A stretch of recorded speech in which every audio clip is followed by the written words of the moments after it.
வாழ விடுங்க அப்படின்னு ஒரே கையெழுத்துல அனௌன்ஸ்மெண்ட் விட்டுருக்காரு ஒருத்தருங்க. என்ன மனுஷன் இவர்? அறிக்கைனா இதா இருக்கணும். ஒரு பேப்பர்ல சோசியல் மீடியா ட்ரெண்டிங்கே இவர் தான் சொல்லலாம். சோ யாருன்னா நம்ம தலை sir ultimate sir. So sorry AK அவர்கள் தான். அதுவும் வேணாம். என்னதான் சொல்ல கடவுளே. ஐயோ நான் எதுவும் சொல்லப்பா. நம்ம தமிழ் சினிமாவோட அஜித் சார் தான் அனௌன்ஸ்மெண்ட் கொடுத்துருக்காரு. ஸோ அனௌன்ஸ்மெண்ட் வந்ததுல இருந்து ஒரு மாதிரி தான் இருக்கு. சமீப காலமாவே எந்த ஒரு கூட்டமா இருந்தாலும் சரி, எந்த ஒரு அரசியல் தலைவர் கூட்டமா இருந்தாலும் சரி, எந்த ஒரு படம் ரிலீஸ் ஆனாலும் சரி, தேட்டருக்குள்ள உட்கார்ந்து இருந்துட்டு நம்ம ஆளுங்க ஒரு சவுண்ட் விடுவாங்க பாருங்க.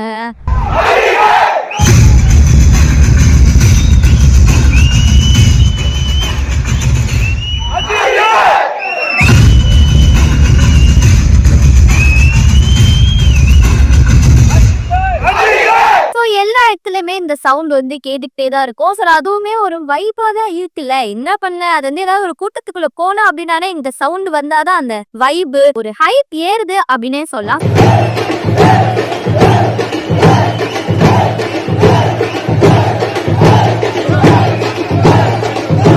இந்த சவுண்ட் எல்லாருக்குமே பழக்கப்பட்ட சவுண்ட் தான். ஆனா இந்த சவுண்டுனால இந்த கோஷத்தினால எனக்கு ரொம்ப சேடா இருக்குப்பா, எனக்கு வருத்தம்ப்பா அப்படின்ற மாதிரி தான் சொல்லியிருக்காரு அவரு. சோ தலன் கூட்டக்கூடாதுன்னு சொன்னாங்க. அதுக்கப்புறம் ஏகே ஆச்சு, அல்டிமேட் ஸ்டார் ஆச்சு. இப்போ ஃபேன்ஸ் எல்லாருமே ஓரளவு ஓகே அஜித் சார் அப்படின்னா சொல்றாங்க. ஆனா இடையில கடவுளேற்ற வேர்ட் மிங்கிள் ஆயிச்சோ என்னன்னு தெரியல. அது வந்ததுல கடவுள்னா அஜித்னா ஏன் பேர் அஜித் குமார்ப்பா, என் பேரை வச்சு மட்டும் கூப்பிடுங்க அப்படின்ற மாதிரி சொல்லியிருக்காரு. ஸோ அதுவும் ஒரு நல்ல விஷயமா தான் தெரியுது.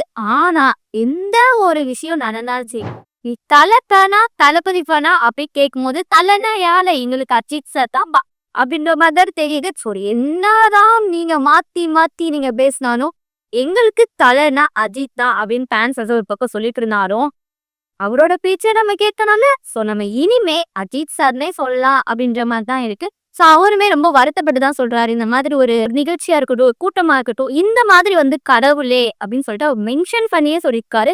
அஜித்தே அப்படின்னு சொல்ல வேணாம், என் பேர் முன்னாடி என்னையே சேர்க்க வேணாம், அது ஒரு மாதிரி அநாகரிகமா இருக்கு அப்படின்ற மாதிரி சொல்றாரு. இப்ப கூட ரீசெண்டா நடந்த அம்பேத்கர் புத்தக வெளியீட்டு விழால விஜய் சார் கொட்டடிச்சிட்டு இருப்பாரு. சோ அந்த இடத்துல கூட அந்த கோஷம் இருக்கும். இவர் என்ன நண்பனுக்காக கொட்டடிக்கிறதும், அவர் என்ன நண்பனுக்காக பேசுறதும் ஒரே நட்பு மேலதான் போவேன். ஆனா இந்த நட்பு கொஞ்சம் பார்க்க அழகா இருந்தாலும் பல பேருக்கு வெறுப்பாதான் இருக்கு அப்படின்னு சொல்லலாம். இத சில பேர் எடிட்டிங்னா சொல்லலாம், சொல்றவங்க சொல்லிட்டு போட்டுங்க. வாழ விடு அப்படின்னு கையெழுத்த போட்டு முடிச்சிருக்காரு. சோ இனிமையாவது திருந்துங்கடா. திருந்தட அப்படின்னா நோ கமெண்ட். ஒருத்தர் மேல நீங்க விசுவாசம் காட்டுறதுக்காக இன்னொருத்தரையும் அசிங்கப்படுத்துறீங்க. சோ இன்னொரு இன்ட்ரெஸ்டிங்கான டாபிக்ல நான் மீட் பண்றேன்.